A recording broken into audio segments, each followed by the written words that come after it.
If you don't know that in a hypertrophy squat, the first movement out of the bottom is your chest lifts up versus your butt shoots up, the Smith machine is not for you. If you don't have really well ingrained technique for how to squat properly for hypertrophy, the Smith machine is a bad deal. It's a worse deal actually than I have written down on these slides, and here's why.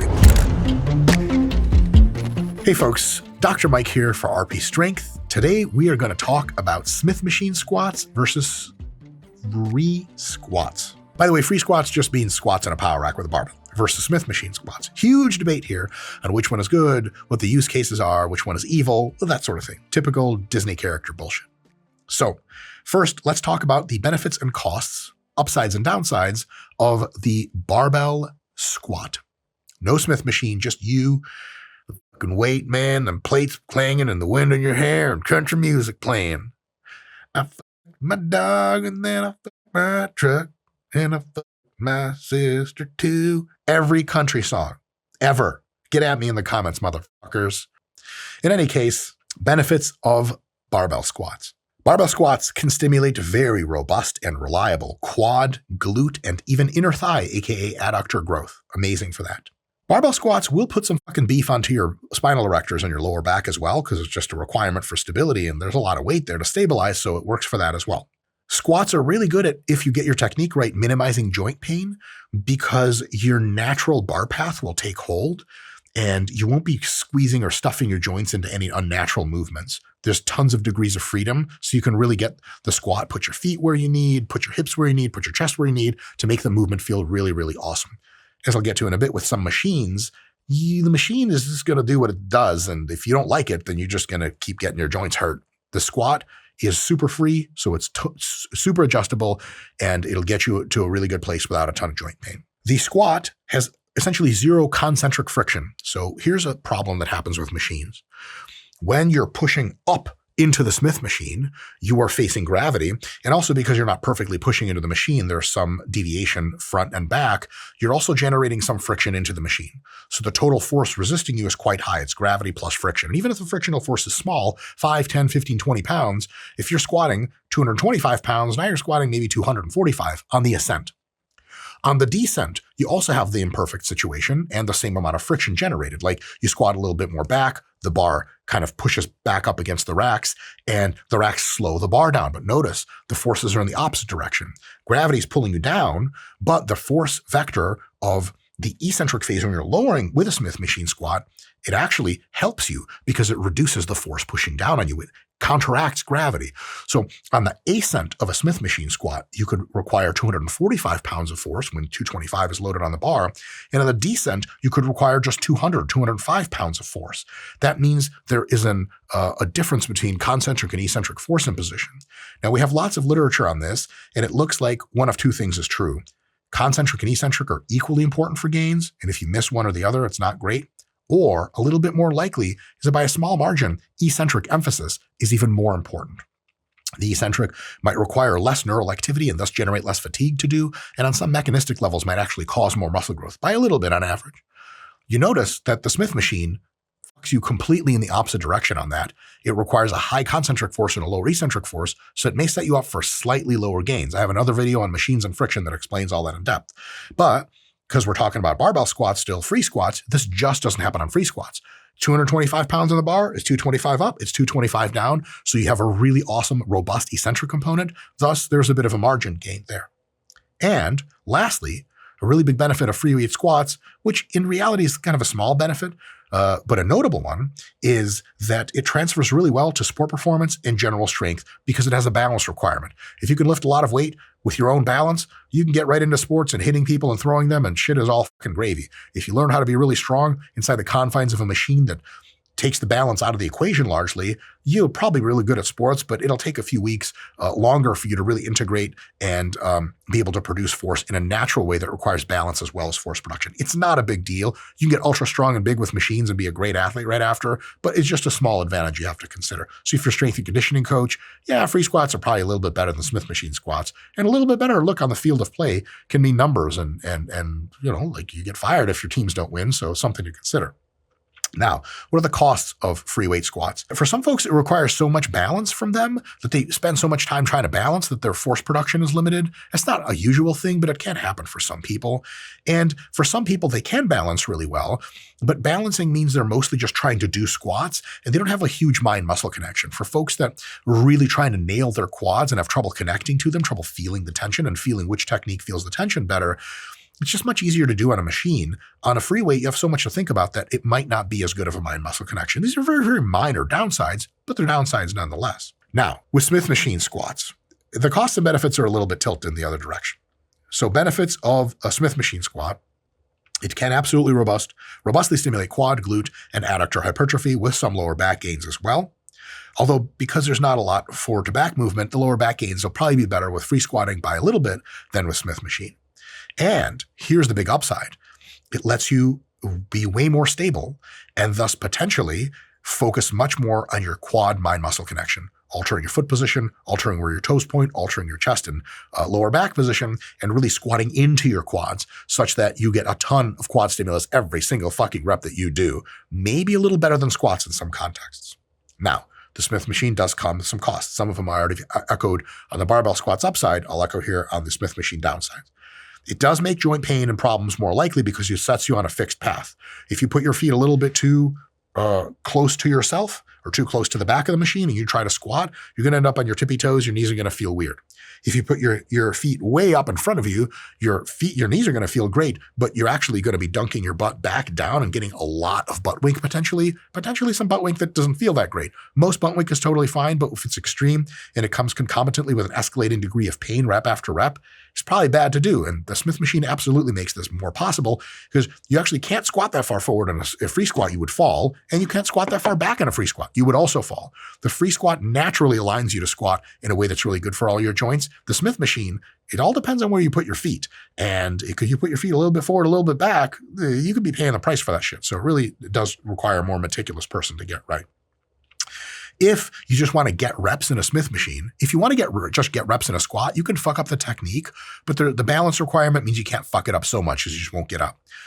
In a Smith machine squat, if you're really into fuckery, you can just good morning the weight altogether, and your quads are barely involved because the machine doesn't require any balance component. Whatever muscles you can possibly use to push up into that bar, hey, good enough. It's going to come up because you don't need to balance. You don't even need to have your center of gravity underneath you, which means you can take this machine and fuck up its technique so much that it really ends up just not training your quads at all. And it's like, congratulations, you got a glute, hamstring, and lower back workout because you just ground reps into thin air. Whereas in the squat, at least if you come down very deep, you have to use a lot of quads to get out. Because if you cantilever over, you're just falling. In the Smith machine, if you cantilever over, you just good morning the weight back up and you're totally fine in the sense that you're no longer training your quads much and you're getting shit training and probably a higher injury risk. So there's definitely that situation. Concentric, eccentric.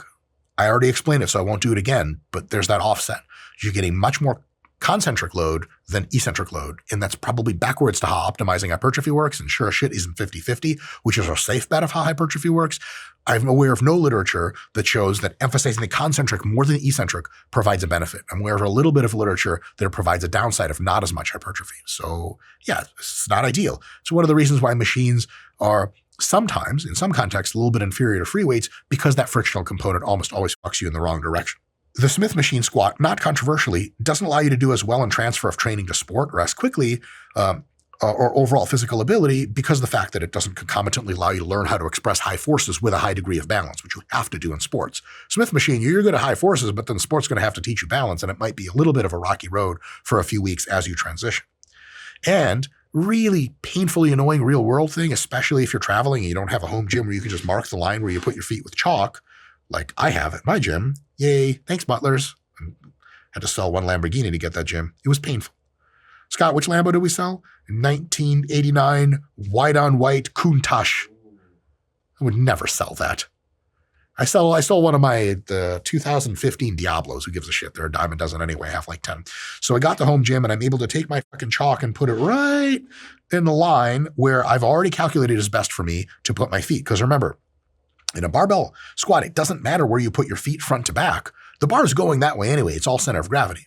In a Smith machine, if you put your feet 3 inches behind the bar, every rep's going to be fucked up. You put 3 inches in front of the bar, every rep's going to be fucked up. And every time you come to the gym, even if, a couple warm-up sets later, you sort of like, okay, this little speck of dirt, 1 inch here with my foot and the other foot's parallel, we're good. Speck of dirt's not there next time, motherfucker. What are you going to do about it? Nothing. So you got to habituate to the machine, and sometimes one set goes well, and sometimes you fuck up the position on the other. It's a fucking gnarly problem. It's an annoying problem, and if your body is evolving, it might actually be something you have to change all the time. On a fat loss phase, you might have some different proportions. You might have to pull your feet back. On a muscle gain phase, push them forward. It's kind of fucking annoying. It just does not happen with the free squat. So it's an extra downside. All right, so let's talk about best use cases. For barbell squats, they're good for beginners, intermediates, and advanced, and for folks that want to train for sport or real-world strength. Barbell squats are the right answer almost all the time. Smith machine squats are usually for intermediates and advanced. We want beginners training with full total control of their body, using mostly free weight moves because they're learning really good technique and perfect balance for themselves. You can always do less balance later with machines. If you learn on machines and go to free weights, you might have a problem. Folks can also use Smith machine squats if they want to have some variation for squats. Sometimes you just want to do something different. Squats get old. Smith machine squats feel different enough that it's like, oh, this is fun and this is new and this is going to give me some new growth. If you want more mind-muscle connection, then squats can give you Smith machine squats. Oftentimes, you can really slow the eccentric. You can really position your body which way you want. You can really lean into your quads. And you get an awesome mind-muscle connection with your quads. If that's holding you back, mostly it isn't. But if on the 1 out of 10 cases in which mind-muscle connection with quads is really a problem for you, Smith machine squats could be a good way to remediate that. For folks that have figured out their foot positions well and exactly where they're putting in the machine, Smiths are great. For folks that have no idea where to put their feet, the Smith machine could be I've seen people warm up and then start doing weight in the Smith machine, and I'm kind of at the gym kind of looking at them and I'm like, oh my God, should I say something? Their fucking feet are 8 feet out this way or 8 feet out back that way, and they're kind of good morning, kind of rebirthing themselves. And I'm like, oh my fucking God, dude, this is terrible. So if you don't know where to put your feet, the answer is probably like a few inches ahead of the midline. But then how do you calculate the midline? Is there like is the light positioned exactly above the Smith bar so that the shadow falls directly down? Who the fuck knows, man? It's really, really tough to do. And so if you know where you're putting your feet, great. If you don't, Smith machine might not be ideal for you. And big one is for folks that have the maturity in the gym, not to grind their reps into fucking absurdity and total shit and then compensate with some joints for others. If you don't know that in a hypertrophy squat, the first movement out of the bottom is your chest lifts up versus your butt shoots up, Smith machine is not for you. Because if you're just like, yeah, I go up and I come down, all right, sweet, then you're going to come down to the hole, and the first thing your body's going to want to do is like a cat that goes meow and pushes everything away from itself. Your body shoots that butt up, then you good morning the weight. There's just not a lot there for your quads, and it's not the safest movement in the world. And so if you don't have really, really, really well-ingrained technique for how to squat properly for hypertrophy, the Smith machine is a bad deal. It's a worse deal, actually, than I have written down on these slides, and here's why. A lot of people bring the wrong psychology to machines. To free weights, they bring the psychology, which is good, of like, I'm in control and it's up to me to move these free weights properly. Otherwise, they're going to do fuck all. They just sit there. In a machine, some people will say, like, good thing about a machine, and this is the fucking terrible advice, good thing about a machine is you can plug your clients in there and they'll just fucking go because the machine already prearranges the path. Bullshit. The path is prearranged, but how you move your body in that path can also fucking suck. So in a Smith machine, a lot of people have this idea that like, okay, but squats have to pay attention to stuff, chest and back and hips. With the Smith machine, I just go up and down, man. The machine takes care of the rest. Bullshit. It sure as shit fucking doesn't. You have to take care of a lot of stuff. That attitude could get you into some deep shit. So to wrap all of this up, main points for beginners: stick to free squats. Don't do Smith machine squats. If you have a Smith machine, you have, if nothing else to squat with, I get it. But if I see you in the first, year or two of your lifting and you're doing Smith machine squats, I'm going to be like, bro, unless your technique is fucking stellar. And I'm like, hey, dude, you're just ahead of the times. Normally, not a good idea. Free squats are fucking dope. For intermediates, you can use the Smith machine for variation, or one of the variants is a closer stance than you can reasonably take in a normal squat. Closer stance, when you mastered squat technique, awesome new exercise, really, that you can't do in a bar because you would just fold over. Really, really awesome. Super cool to try. Definitely as an intermediate, pay attention to which foot position, usually slightly in front of the bar, is best. How can you tell it's best? Your hips feel good. Your back feels good. Your chest is nice and upright. You get maximum depth. Your knees and hips and ankles feel good in that maximum depth. And you are both on your heels and on your feet and on your toes at the same time. If you're just on your toes, if you're just on your heels, if you feel it mostly in your glutes or you feel like you're collapsing, you got to move your feet around a little bit. Another use for beginners is staying as upright as possible and minimizing posterior chain involvement. That's huge. To me, the biggest cue I can help you guys with on the Smith machine squat is from the bottom of the lift, the first thing that comes up is your chest. It's super fucking counterintuitive because actually leverage-wise, you're pushing into your own femurs, which fucking sucks. But remember, you're not there to try to lift as much weight as possible. If you were a power lifter, I'd absolutely tell you to tilt your hips up first. But you're not just grinding reps in this motherfucker.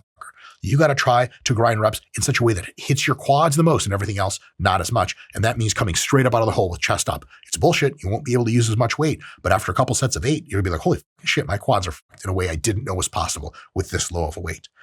And lastly, to put a real fine point in it, as an intermediate, do not make the Smith machine an ego lift. As a matter of fact, I'll tell you something real fun. If you come at me in the real world and tell me like how much you squat, bench, deadlift, or any other fucking free weight move, hey, like I got all time for that. I'm a fucking dude. That's awesome. It doesn't matter what you tell me. I think it's fucking awesome. If you come up to me in the fucking street and you're like, dude, I fucking hit a Smith machine PR. I swear to God, you better hope there's not a cop around. You're getting Bart Simpson style, Bart and Homer choked halfway to death for that shit. Just kidding. If you come up to me, I'll probably be really cool because I'll forget I ever made this joke. But seriously, Smith machine numbers, you know, they're like assholes. You know, you've got one, so does she. Everyone's seen it. No one give a flying. If you can monetize on OnlyFans, put your Smith machine up on that motherfucker. For the advanced, here's the kicker, and here's what it means to be advanced. Use Smith machine squats like you would any other exercise with proper technique and in the proper context. And if you don't know what that means, you're not advanced. Anyway, I'm advanced. Well, darling. Elongated cigarette. Like I say often on this channel and will continue to say, wealth and ostentatiousness of wealth peaked in the 1920s. Where am I supposed to buy a fucking dirigible? I don't know. Where is it supposed to be hydrogen instead of helium? It doesn't exist anymore. Where can I get a completely gold-plated Rolls-Royce Phantom? And where can I get people I actually can ethically call servants? I don't know, this is 2024, what a bunch of bullshit. We got robots coming out, but butlers are nowhere to be found. Anyway, if you guys have a time machine to take me back to the 1920s, please don't, because everything sucked back then, except for the few elite. And even for them, if they got in health trouble. I don't even know what I'm talking about anymore. I'll see you guys next time.